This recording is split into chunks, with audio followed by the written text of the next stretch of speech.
My name is Grace Fairchild. I'm 38, a decorated general, retired but still called upon in emergencies. And today I walked into a wedding where my name wasn't even on the seating chart. Melissa, my little sister, was getting married.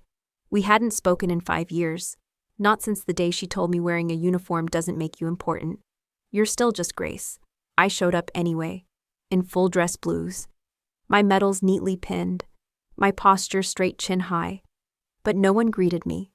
Not my mother, who avoided eye contact like I was contagious. Not my aunt, who used to braid my hair. I stood near the back, a phantom in a room of roses and satin. When the guests were seated, Melissa walked down the aisle like a princess. And I swear she glanced at me, just once. That same flicker of smugness I'd seen since we were kids. Then the reception, speeches, champagne, laughter. Until Melissa grabbed the mic. She smiled sweetly like sugar hiding vinegar.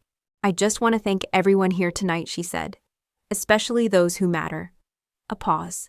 Her eyes swept the crowd and landed squarely on me. "And to those who weren't invited, thank you for reminding us that real heroes don't need to dress up in costume to feel important." Laughter, louder than music. She turned again. "She's just an uninvited guest," Melissa said, pointing. A gate guard in dress blues. The ballroom echoed with cruel amusement. Forks clinked. A few guests whispered and stared. My uncle tried to stop her. Too late. I didn't flinch. I didn't stand up. I didn't reply. I looked down at my glass of water, the condensation trailing along my fingers. I had seen worse. I had stood in enemy lines, ordered strikes, and carried out missions no one ever knew about. I had carried bodies out of burning compounds. But this silence, this public humiliation, it cut deeper than bullets. Because it wasn't a stranger hurting me, it was family, and yet I sat still. Because war had taught me one thing. Retaliation too soon is just noise. Silence is strategy. I placed my glass down carefully, my left hand resting beside it where the faint inked curve of a tattoo peeked out beneath my sleeve. A small symbol, faded, barely visible, but still there. I was just about to leave, when the doors opened again. The heavy oak doors creaked, slicing the laughter midair. Heads turned, the music faded. A group of men entered, broad-shouldered, upright, and unmistakably military. Their posture spoke of discipline. Their eyes scanned like they were trained for threat assessment, even here in a wedding hall. And at the center of them stood a man I recognized instantly. Commander Robert Hutcherson, retired Navy SEAL. A legend. The father of the groom. He walked with a calm presence, the kind that makes rooms shift without him saying a word. Melissa, startled, ran to greet him. "Commander Hutcherson." "I'm so honored." He didn't respond. His eyes had locked onto me. Not my face, not my uniform. His gaze was fixed intently, unnervingly on my hand. More precisely, the faint tattoo visible on my left wrist. His lips parted. His steps faltered. He moved toward me slowly, as if seeing a ghost. The whole room hushed. Even the bartender froze, mid-pour.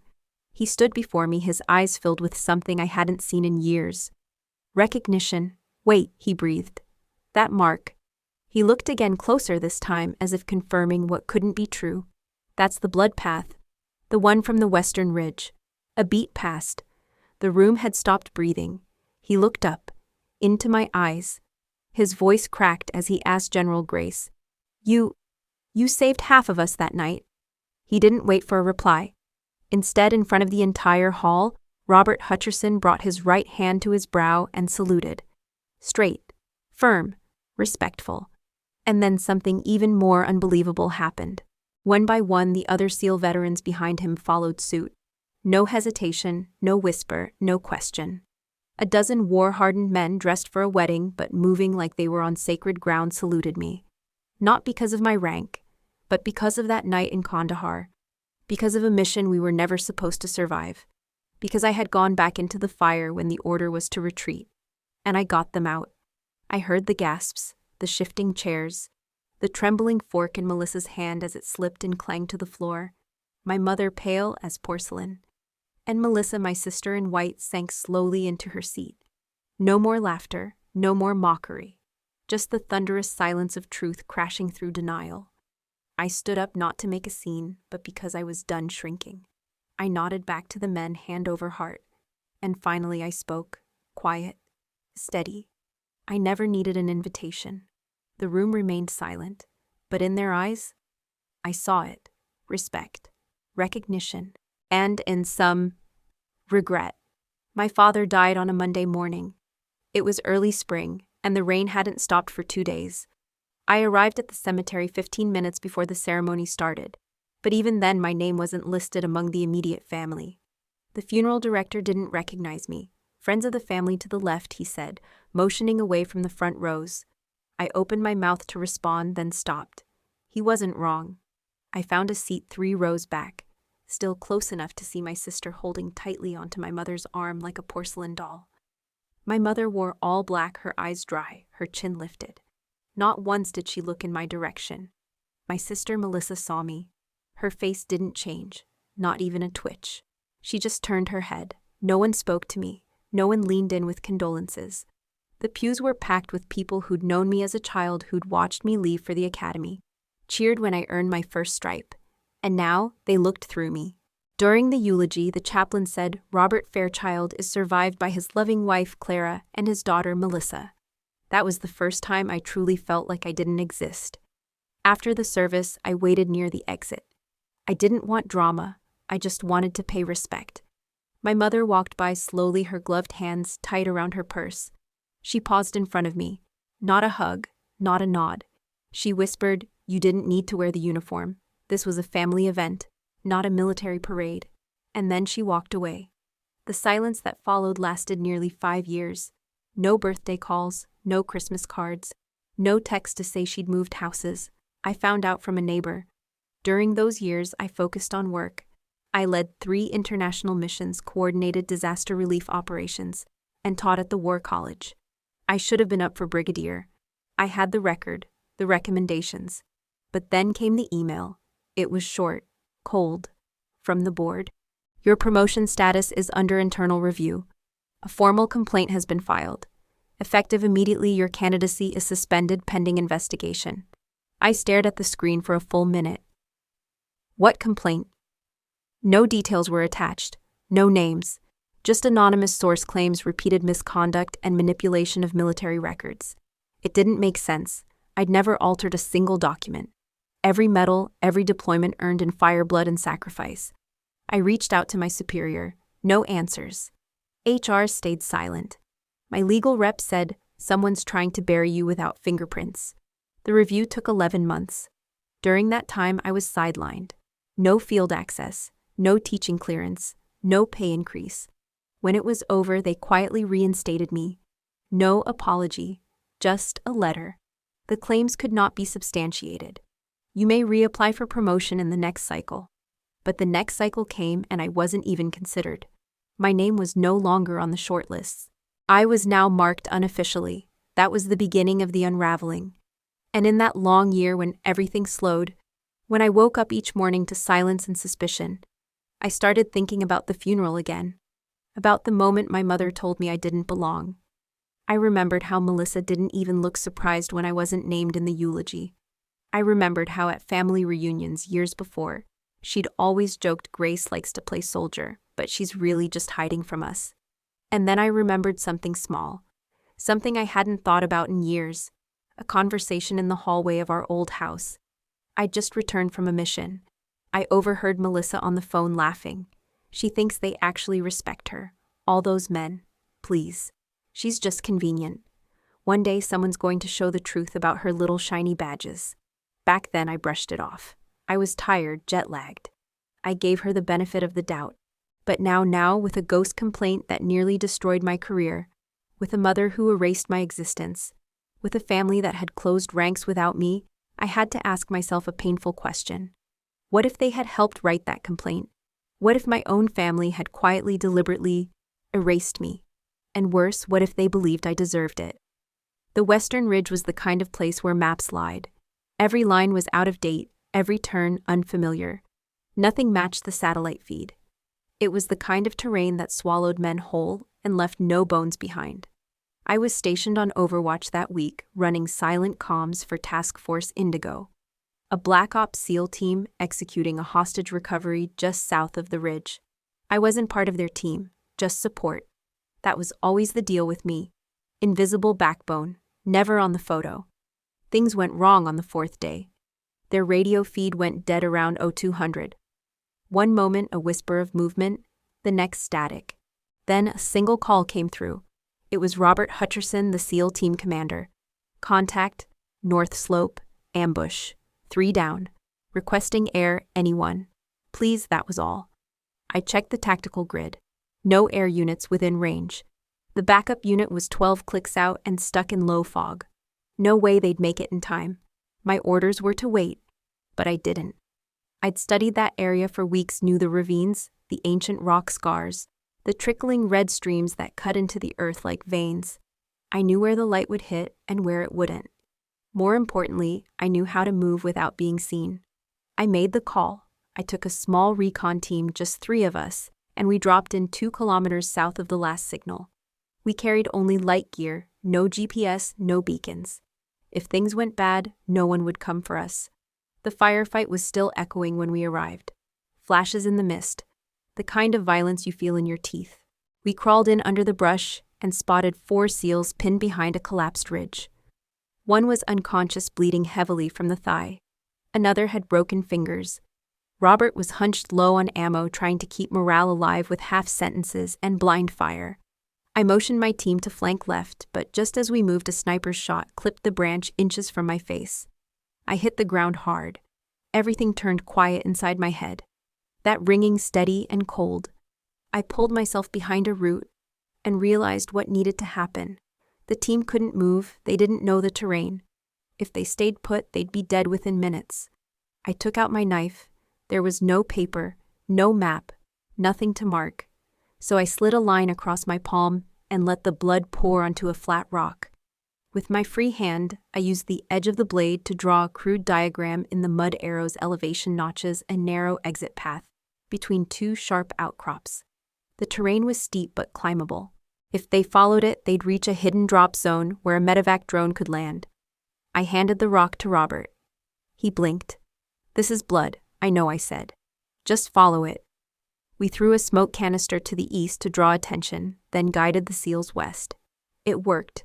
They followed the plan. I stayed behind with one of my men covering their retreat with suppressed fire until we were the last 2 to fall back. We got out alive, barely. Sean Hutcherson, the injured soldier, flatlined twice in the evac chopper, but stabilized before dawn. Robert never left his side. Neither spoke a word about the mission afterward. That was protocol. The kind of op we ran didn't exist on record. I didn't give my name. I didn't wear tags. I wore one thing, only a small black tattoo on the side of my hand. Just above the thumb, a symbol passed down through 3 generations of quiet fighters. It meant no honor, needed only purpose. When I left the evac site, I slipped back into the gray. I wasn't there for recognition. I wasn't there for medals. The mission was done. That was enough. Until the wedding. Until the day Robert Hutcherson saw that tattoo again. And remembered. The envelope came on a Wednesday morning. No return address. Just a soft cream rectangle with silver trim and embossed lettering too elegant for anything but a wedding. It sat on my counter for nearly an hour before I opened it, as if it might burn my fingers with whatever truth lay inside. When I finally slid my thumb beneath the seal, I didn't find my name. No Grace, no Colonel Fairchild, no daughter or sister. Just a single line printed where my name should have been. "You still have a chance." I read it again. "You still have a chance." It wasn't an invitation, it was a provocation. The ceremony would be held at St. Alder's Chapel in upstate New York. The bride, my younger sister, Melissa Fairchild. The groom, Sean Hutcherson. I stood frozen for a long moment, hand-gripping the card. The same Sean Hutcherson I'd dragged through broken shale and blood that night on the Western Ridge. The same man whose pulse I kept alive under enemy fire while whispering numbers to calm his breathing. The one who never once sent a note, not even a thank you. I closed my eyes and heard the low buzz of his voice through the comms, strained and terrified. He was 24 then, too young for the weight he carried and too proud to admit it. I remembered the shock in his eyes when I pulled him from that hollow in the rocks. He looked at me like I wasn't real. Maybe I wasn't to him. Maybe I still wasn't. And now he was marrying my sister. I checked the date 2 weeks out. Part of me wanted to toss the invitation in the trash. Another part wanted to burn it. But I didn't do either. Instead, I placed it carefully back in the envelope, sealed it again, and set it on my desk.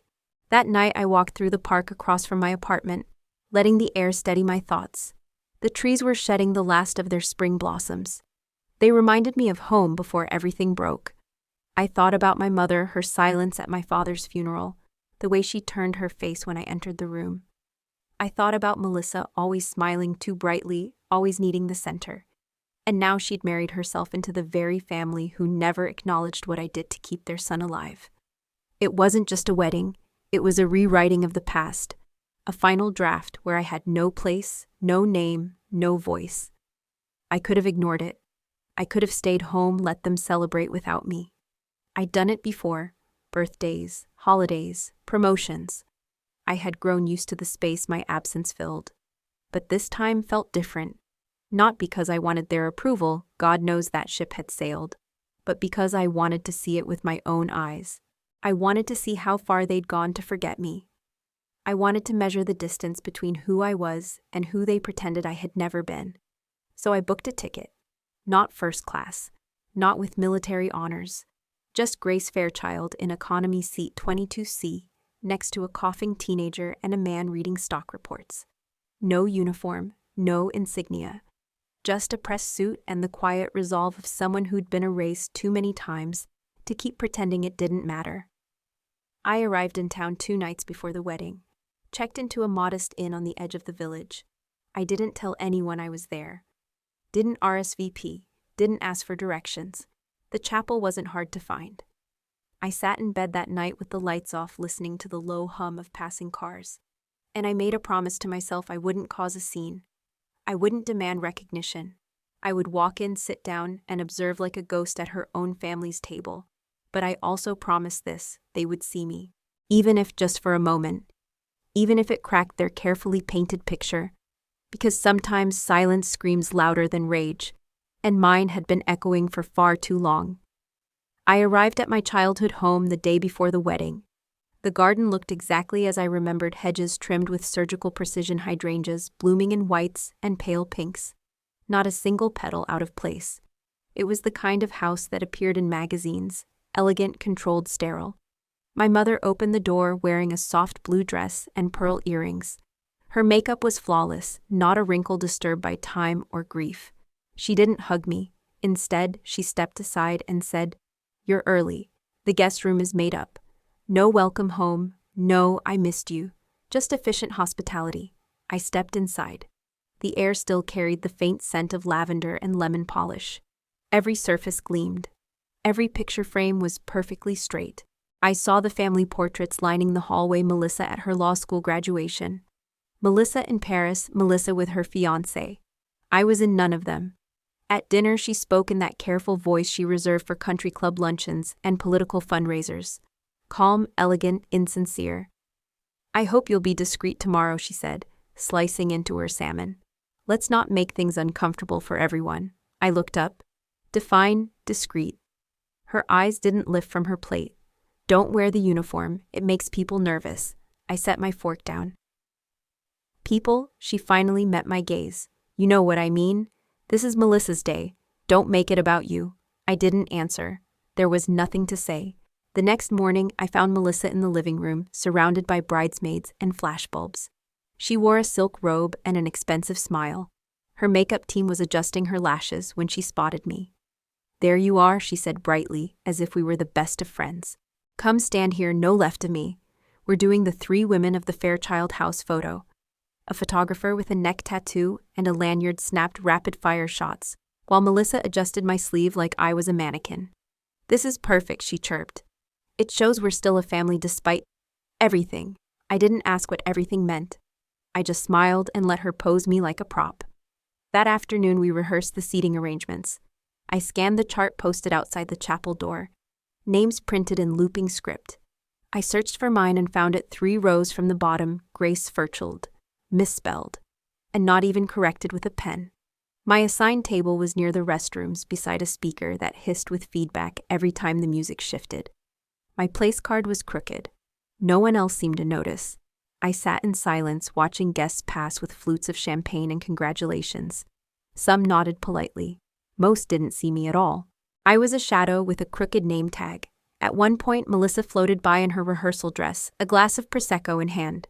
She leaned down and whispered, "Don't look so stiff. This is all for the photos." Then she kissed the air beside my cheek and glided off. Later that evening, as the lights dimmed for the pre-wedding dinner, a large screen lit up behind the main table. A video began playing sweet piano music, baby pictures, family vacations. The narration was warm, generic. To the family that raised us, to the ones who shaped who we are. Images of our childhood flickered on screen, mostly Melissa sometimes, both of us, and then a pause. A photograph of me in uniform, standing beside a helicopter in Afghanistan, dirt on my boots and steel in my jaw. That photo had gone viral once, after a news outlet ran a story about a rescue op gone right.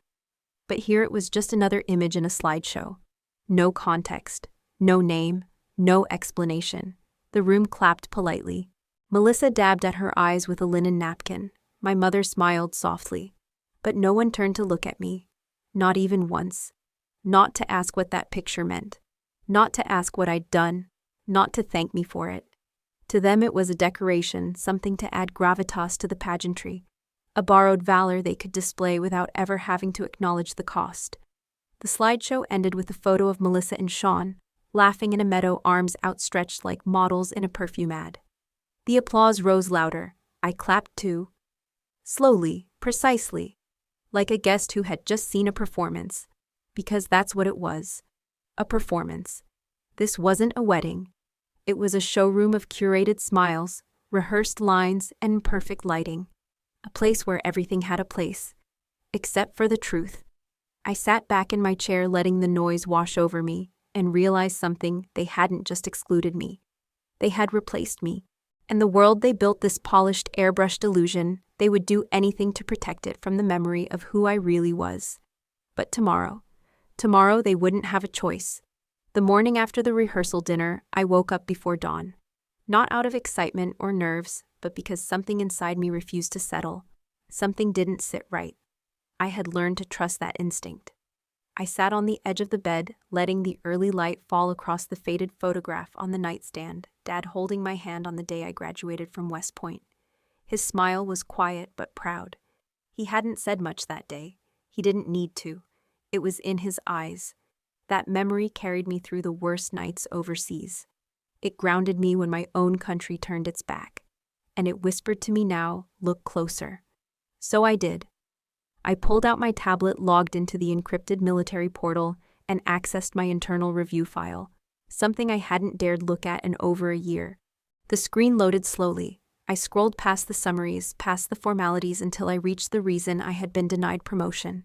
Concerns regarding fabricated mission accounts. That line still felt like a gunshot. I tapped open the redacted report.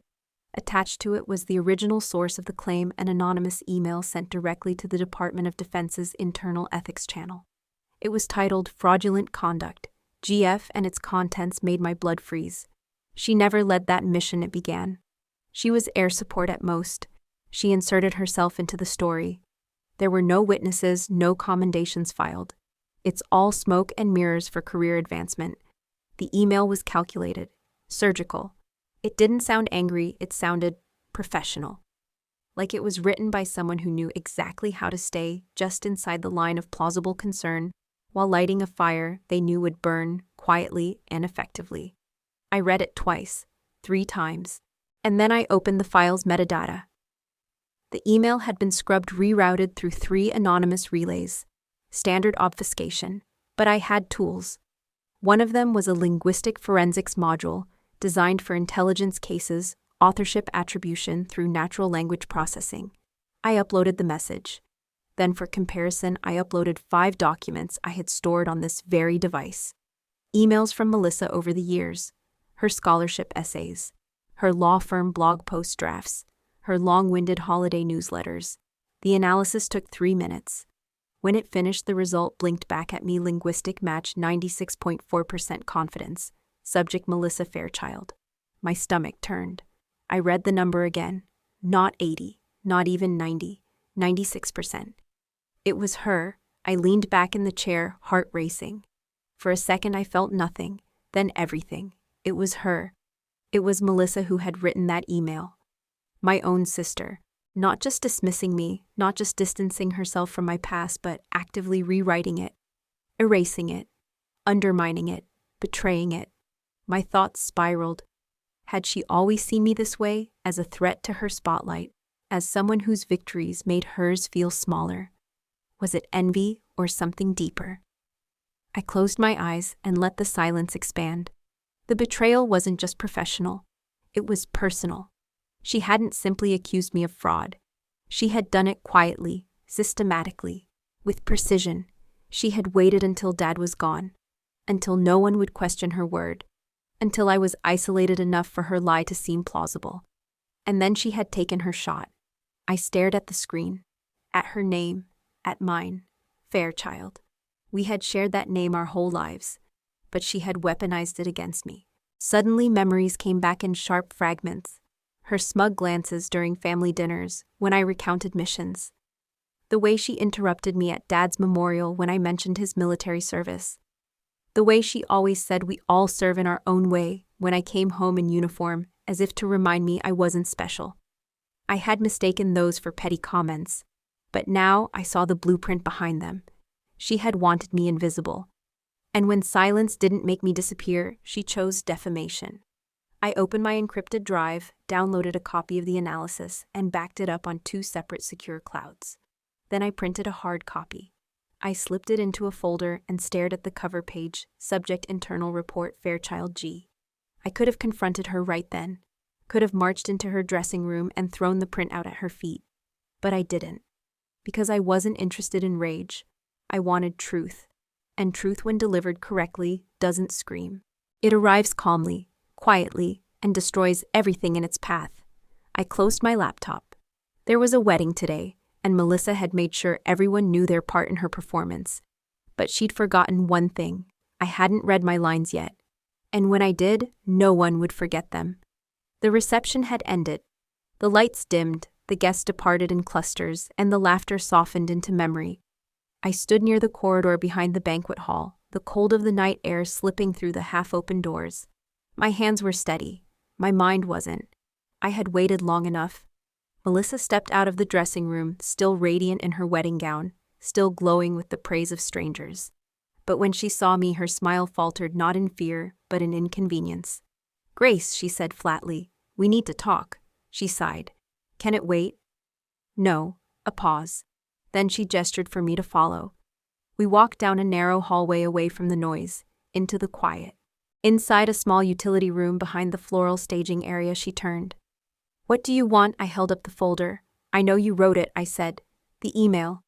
The anonymous tip that cost me my rank. The language match is 96%. It's you." Melissa's eyes didn't widen. She didn't flinch. She simply exhaled as if she'd expected this moment, as if it were overdue. "I had to," she said. "You had to," I repeated. Her voice didn't tremble.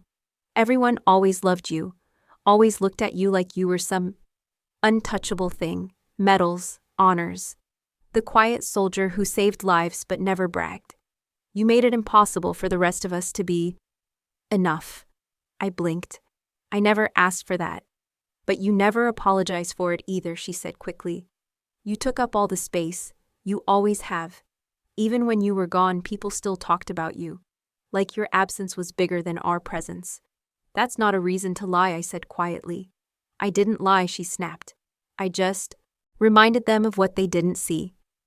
You had no photos, no records, just a story and a tattoo. I thought, maybe if they questioned it, you'd finally step down. Let someone else matter." My breath caught. "I mattered to Dad."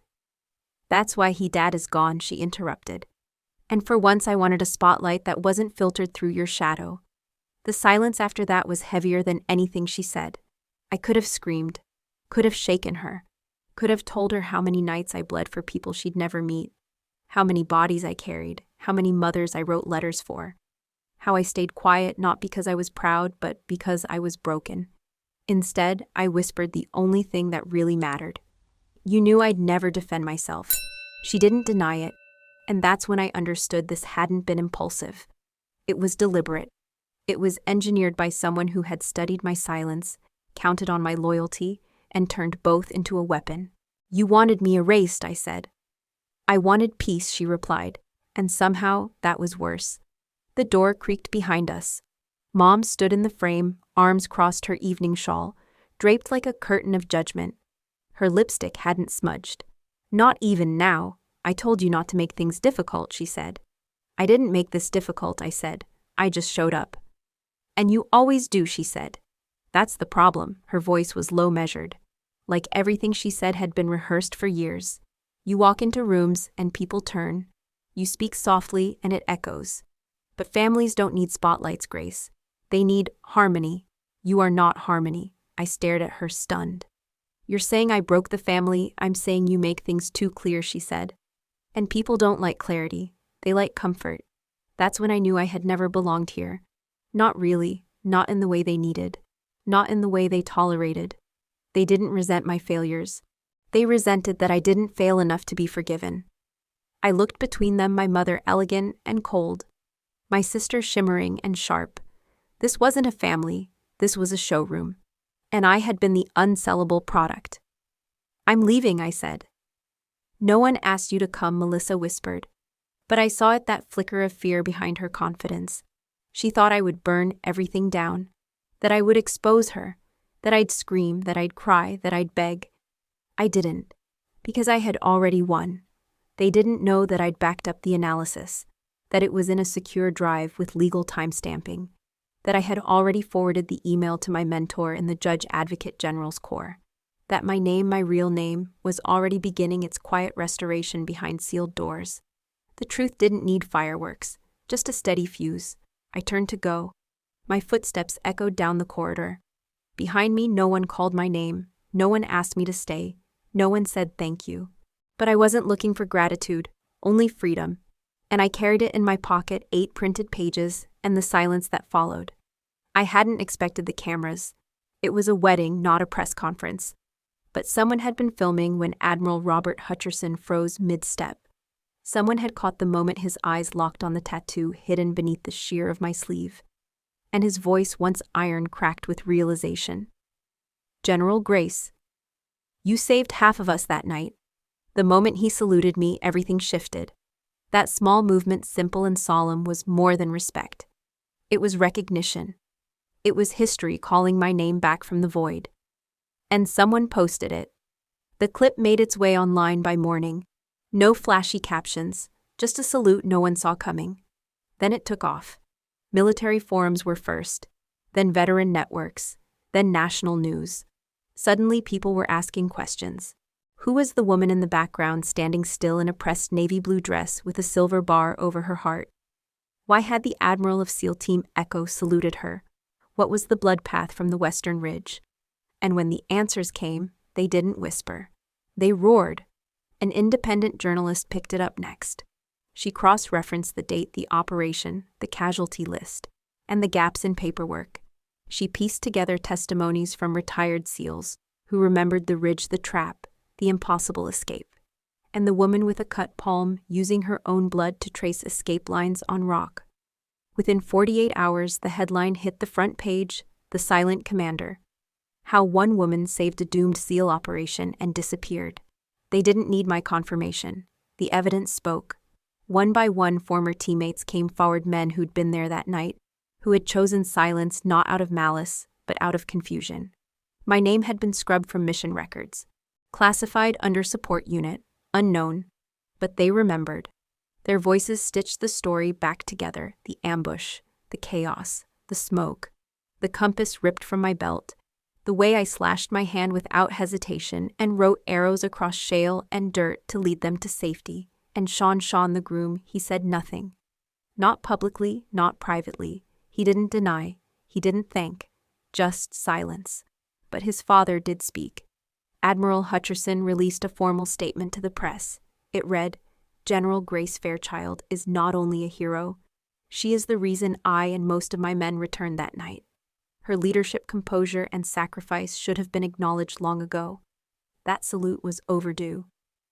3 days later, the Department of Defense reopened my case. The anonymous email that had derailed my promotion was reinvestigated. Digital linguists reviewed my data and confirmed the match with Melissa's writing. The stain on my record was removed. My clearance reinstated. I didn't ask for reinstatement, but I accepted the correction. Because for once, the truth wasn't just mine to hold. Online, I became the Silent Commander, a moniker born from the reality that I had never claimed credit, never sought fame. Strangers messaged me. Veterans saluted me. Young cadets asked for advice. Families of soldiers I'd once saved wrote letters with trembling hands. One said, "We never knew who brought our son back. Now we do. Thank you." The ripple wasn't just national, it was personal. For years I had wondered if silence had been the noble choice, if shrinking into shadows preserves something greater than pride. But silence, I realized, doesn't always protect truth. Sometimes it buries it alive. Now the truth stood on its own, not shouted, not screamed, just standing. And somehow that was louder than any headline. It began with the sponsor withdrawal, a polished email, one paragraph. The media agency that had agreed to cover my sister's wedding pulled out. They cited brand concerns and unforeseen reputational risks. But the meaning was clear: no one wanted to be affiliated with a family that tried to erase a national hero. Melissa's wedding, once staged like a royal event, began to crumble. Next came the messages from extended family. Aunt Joan, who hadn't spoken to me in over a decade, sent a message: "Grace, I'm so sorry. I didn't know. If I had, I never would have stayed silent." My cousin from Arizona posted publicly, "We grew up hearing Melissa's side of the story. But now the truth is out and I stand with Grace." The dominoes fell fast. RSVPs turned to retractions. The perfect Fairchild-Hutcherson union became a whisper of embarrassment. Photos were taken down, blogs were deleted. Even the wedding planner posted a disclaimer: "We had no knowledge of events prior to the ceremony." Then Sean wrote to me. It came in a thick white envelope, no return address, just my name. Inside was a single page, handwritten: "Grace, I owe you everything and never had the courage to say it. What I did, what I allowed, was cowardice, not malice. I saw you bleeding for us that night. I watched you draw hope on rocks with your own blood. And yet, when I returned, I let the silence grow. I never deserved to marry anyone with your name buried beneath my guilt. I called off the wedding. I've stepped back from the service. And I've asked my father not to defend me. I'm sorry, I know it changes nothing. But maybe it lets you know that at least once I chose honesty." Sean, I folded the letter and placed it in the same folder that held my discharge corrections and the DOD's formal apology. Not as revenge, but as record. Then came my mother's email. No subject line, just, "We should talk." She wrote, "Grace, things are out of control. You've always been direct, but this is hurting people who loved you. Your sister is devastated. The family name is under attack. If you could make a public statement, something neutral just to calm things down, it would mean everything. We don't need details. Just acknowledgement. Protect the family, please. No apology, no ownership. Just another request to disappear." I didn't respond. Instead, I printed the email, slid it into a labeled folder next to the others. Evidence, not for court, for clarity. They wanted me invisible when I wore the uniform. Now they wanted me neutral when the uniform brought attention. But I had learned something in the silence. Truth doesn't owe comfort. It owes presence. Meanwhile, the internet did what it does best: it remembered. Memes, videos, tributes flooded in. Hashtags spread. The Silent Commander, Grace Fairchild. Artists drew the bloodmark symbol I had carved that night, turning it into a patch, a badge, a symbol of honor. And people began to ask publicly, why wasn't she recognized sooner? Who tried to silence her? How many more like her have we ignored? That's when I realized this wasn't just about me. It was about anyone who had been buried by the very people who should have protected them. It was about daughters, silenced soldiers, dismissed, truth delayed. My fall had been orchestrated quietly, but their fall echoed. Not loud, but deep and wide. Because it wasn't vengeance, it was vindication. I didn't need them to suffer. I just needed the truth to stand. And it did. stronger than any lie they ever told. I didn't knock. I used the key she never remembered to take back, the one hidden under the cracked flower pot by the porch. The house smelled like lemon polish and rose water, just as it always had. The kind of cleanliness that wasn't warm. The kind that erased fingerprints. She was seated in the sunroom, dressed like a woman expecting someone important. Pearl earrings, lipstick that matched the tea set. She looked up and smiled in a way that belonged in a campaign ad, not in a conversation between mother and daughter. "Grace," she said, as if I were early for brunch. "How thoughtful of you to visit." I didn't sit. I placed 2 items on the coffee table between us. The first, a printed copy of the email she'd sent, asking me to stay neutral to protect the family's name. The second, a signed order bearing the Department of Defense seal, my newly assigned mission directive titled, in bold, "Right to be seen." Her eyes moved slowly from one page to the other. Her fingers tightened around the handle of her porcelain teacup, but she didn't lift it. I thought she said softly we might speak without theatrics. "This isn't a performance," I replied. "This is clarity." I sat then. Not because she'd asked, but because my message had weight. And I wanted her to feel it land. "I'm not here to argue," I began. "I'm not even here to demand anything. I came for a single reason." She tilted her head like someone rehearsing empathy. I continued, "I came to ask you to never retell my story, as if you were the one who suffered through it." Her mouth parted slightly, but I raised a hand. "No rewrites," I said. "Not at the next garden club. Not in hushed tones at church. Not in any version where you are the misunderstood mother of a difficult daughter. I never said you were difficult. You never had to." There was a long pause. Then she placed her teacup down carefully and folded her hands in her lap. "You know," she said, "I always believed you'd come back. Even after everything. Because deep down you've always wanted belonging." I smiled, not because she was right, but because she was wrong in a way that finally made sense. "I didn't come back for belonging," I said. "I came back to reclaim truth." She flinched barely, but I saw it. "Do you want me to apologize?" she asked, voice thin as lace. "Will that give you peace?" "Peace," I echoed. "Peace isn't something you give. It's something I claimed the moment I stopped asking for permission to exist." She swallowed. Her voice dropped lower. "Do you forgive me?" I looked her in the eye. Not out of defiance, but because I owed myself the dignity of full presence. "No," I said. "But I don't need to." She blinked. "I don't need forgiveness to move forward," I explained. "I don't need closure in the form of your words. What I need, what I've always needed, is for you to stay silent when silence is the only decent thing left to do." She was silent then. For once, not because she was pretending. Not because she was weighing optics, but because she understood there was nothing left to curate. I stood gathering the documents. "You raised a daughter who saves people," I said. "Just not the way you thought." I walked toward the door, then paused. "You once told me not to wear my rank to a funeral," I added. "But this mission, this truth, it's not about rank." I held up the order. "It's about visibility. And I won't vanish for your comfort ever again." And I left her there, in a house that smelled like perfection, but echoed with denial, in a silence that for once was finally earned. I didn't slam the door. I didn't need to. The latch clicked softly behind me, a quiet punctuation mark, to a sentence I had been rewriting my entire life. The air outside was different, not colder or warmer, just real. The kind of air you notice when your body is no longer bracing for impact. I walked down the steps of my mother's porch, like someone who didn't need to prove anything anymore, not even to herself. There was no one waiting in the car, no music playing, no witness to the moment. And that was the most powerful part of it all. Because for the first time, I didn't need anyone to see me leave. I wasn't storming out. I wasn't retreating. I wasn't dramatic or defeated or vindicated. I was done. Not with anger, not with grief. Just done with carrying it all like a second skin I never asked for. As I reached the sidewalk, I paused not to look back, but to inhale. Deeply. Not like a soldier taking in terrain. Like a woman returning to her own body.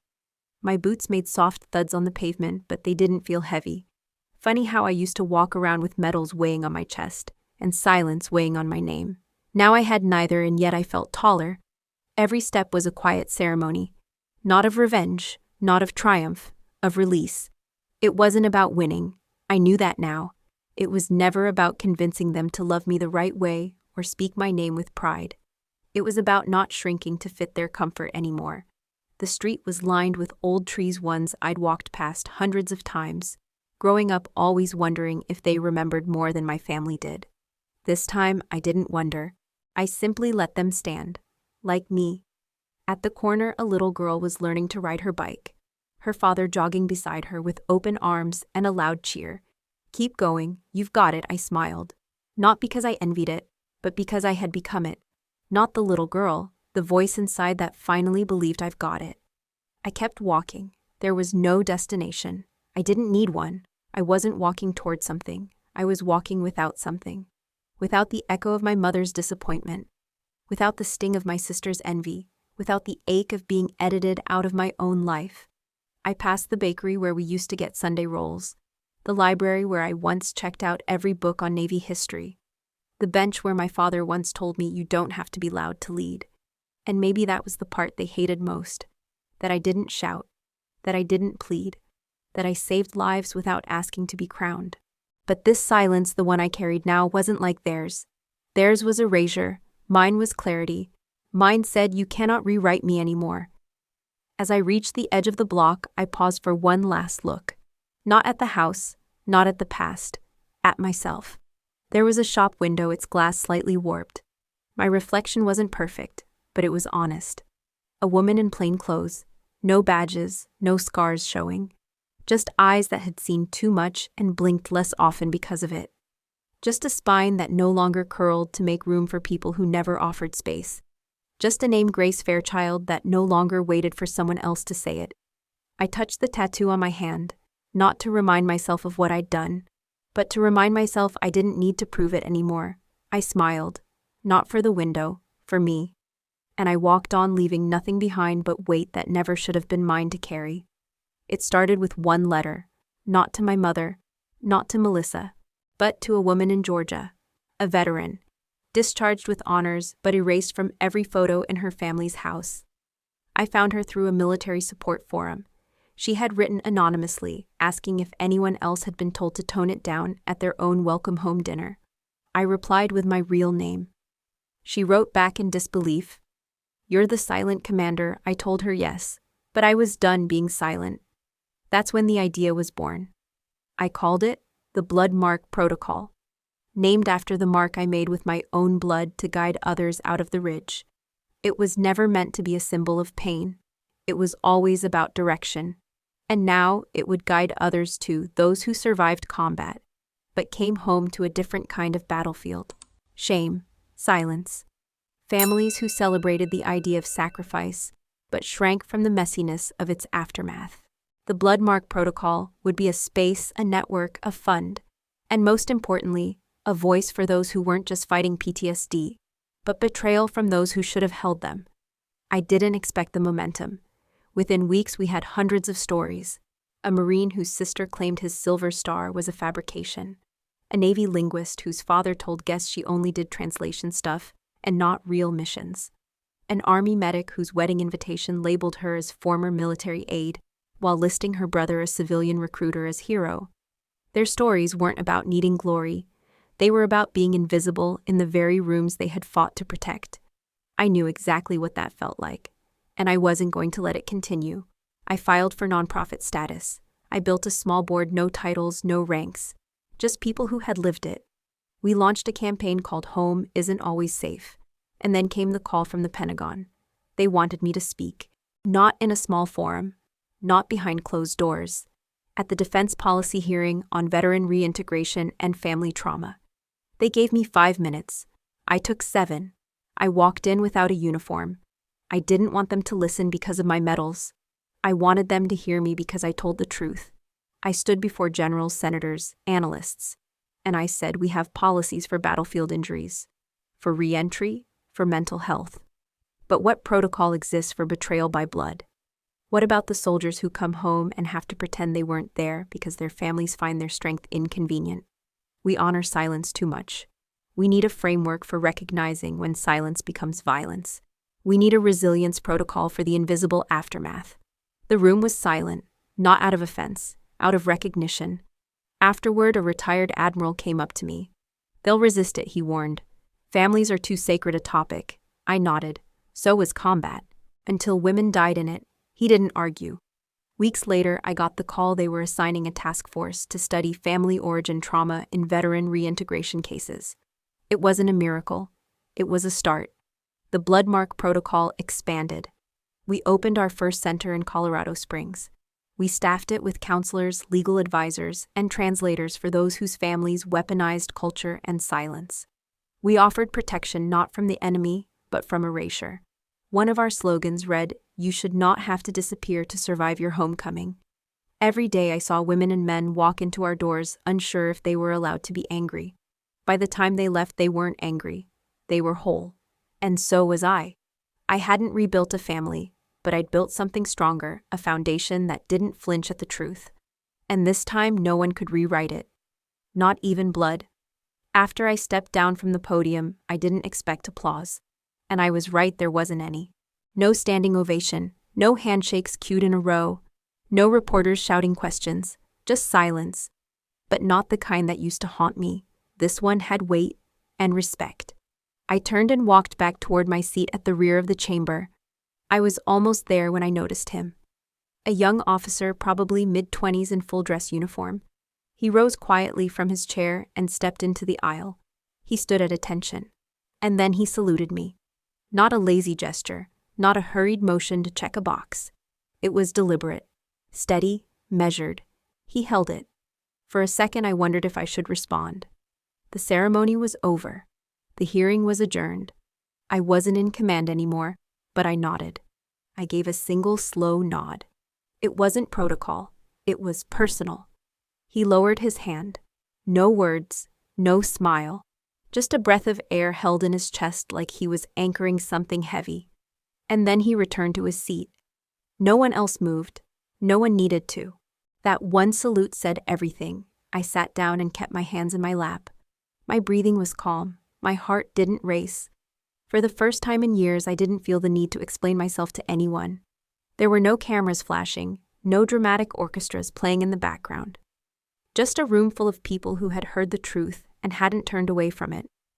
Later in the hallway, someone passed me a folded note. There was no name on it. Inside it said, "You put words to what I've lived for 10 years. I thought I was alone. I'm not. Thank you." I kept it. Not because I needed validation, but because it was real. Not curated. Not packaged for media. Not reduced to a soundbite. Just someone recognizing another someone. Back home, I placed the note in a drawer next to my deployment tags. It belonged there. Not because it was a war story, but because it was part of what survival looked like afterward. Recognition doesn't always come with applause. Sometimes it arrives quietly. Sometimes it's a young officer who sees you not as a headline, not as a controversy, but as a person who kept going even when it was easier not to. Sometimes it's the silence that doesn't dismiss you. And in that moment, for the first time in my adult life, I felt something I had never truly allowed myself to believe I deserved: belonging. Not in a family photo, not in a forced seat at a wedding, not in someone else's story that conveniently edited me out. I belonged because I existed unapologetically and visibly. After the hearing, I got requests for interviews, features, collaborations. I declined most of them. I didn't want to turn my pain into a product. This wasn't for clickbait. This wasn't a redemption arc scripted by someone else. This was my life finally lived without a footnote attached.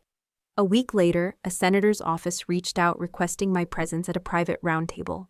I sent a junior rep from the bloodmark protocol instead. "I trust her," I said. "She doesn't need to tell my story. She has her own," and she did. That was the point. Not to be the voice for the voiceless, but to prove we were never voiceless to begin with. We had just been ignored. Now they were listening. There were no headlines that day, no viral clips. Just a quiet shift in how the room looked at me. Not as a mistake to be fixed, not as a burden to be softened, but as a presence that didn't need permission to stand where I stood. The room didn't stand for me. The room stood with me. And that made all the difference. It's been a year. The air in Vermont is cleaner, or maybe I just breathe differently now. The cottage I live in sits near a tree line far enough from the nearest town that I can hear myself think. but close enough for supplies and the occasional visit from a neighbor with a pie and a story. No one calls me commander anymore, but when I walk through the market or hold the door open for someone, they nod politely and say, "Ma'am."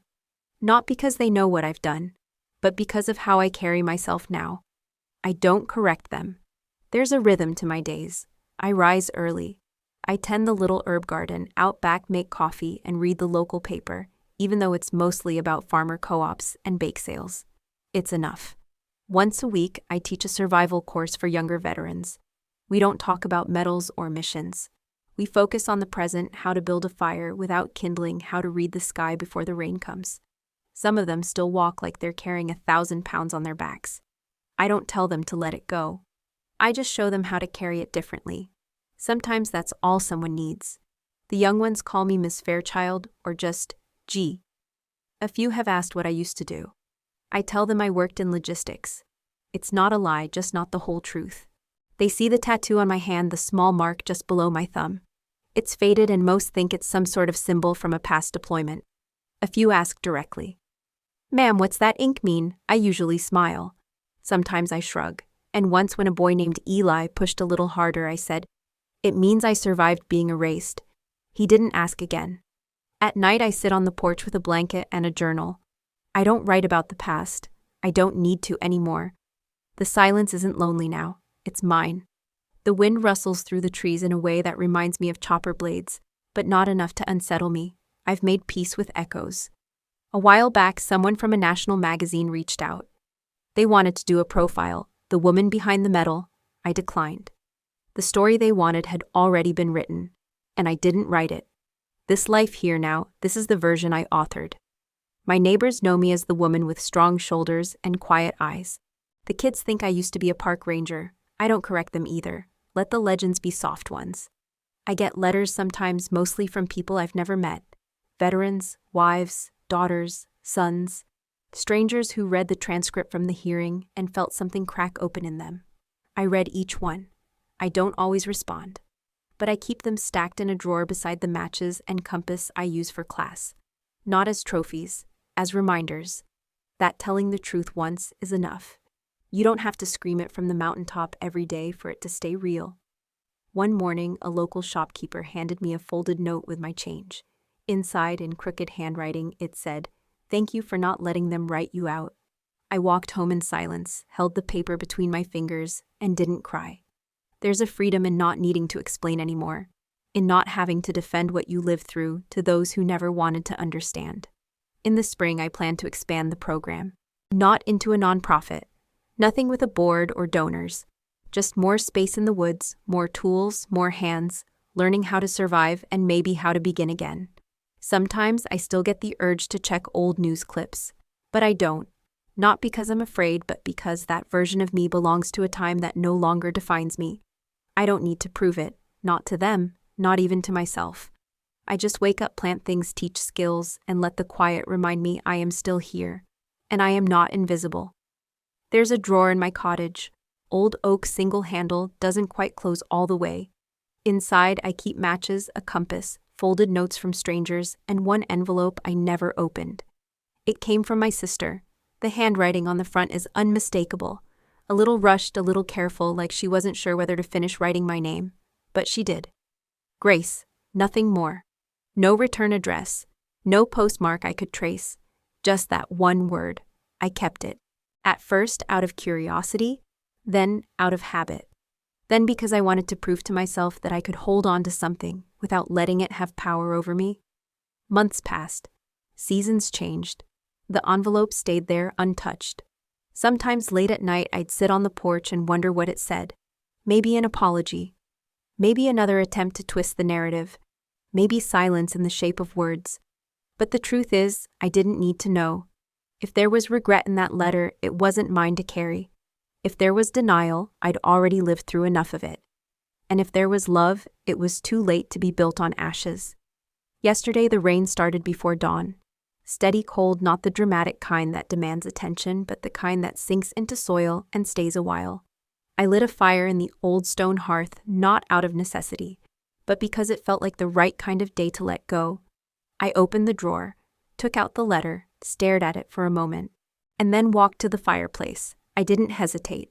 The envelope caught quickly. Flames curled the corners inward like it was folding into itself. The ink turned black, then disappeared. No words escaped. None needed to. I watched it burn until there was nothing left but ash. Not once did I feel sadness. Not once did I wonder if I'd made a mistake. I didn't need her to say I was worthy. I just needed to know deep in the marrow of my own bones that I was no longer the girl they could pretend didn't exist. I stood there a long time, not moving. Then I whispered to the empty room, not with bitterness, but with clarity, I'm not what they tried to erase. Outside, the rain continued, but the world felt still. Not silent in a haunted way, silent in a clean way. Like something heavy had finally been set down. I poured myself tea, curled up in the old armchair near the window, let the steam warm my face, and felt truly for the first time in decades, light. Before we say goodbye, I'd love to know something. Where are you watching from? Is it a quiet morning with a warm cup of coffee, or a late night where stories like this keep you company? Let me know in the comments. I read every single one with gratitude. And if this story touched your heart, consider subscribing to the channel. Not just to hear more stories like this, but to be part of a community that still believes in kindness, healing, and second chances. Thank you for spending your time with me today. Wherever you are, I hope you carry this story with you. And remember, sometimes the miracle doesn't knock loudly. It waits quietly, softly, until you're finally ready to open your own heart and say, I don't need to be proven. I don't need to be forgiven. I just need to be free. Take care. I'll see you in the next story. Grace.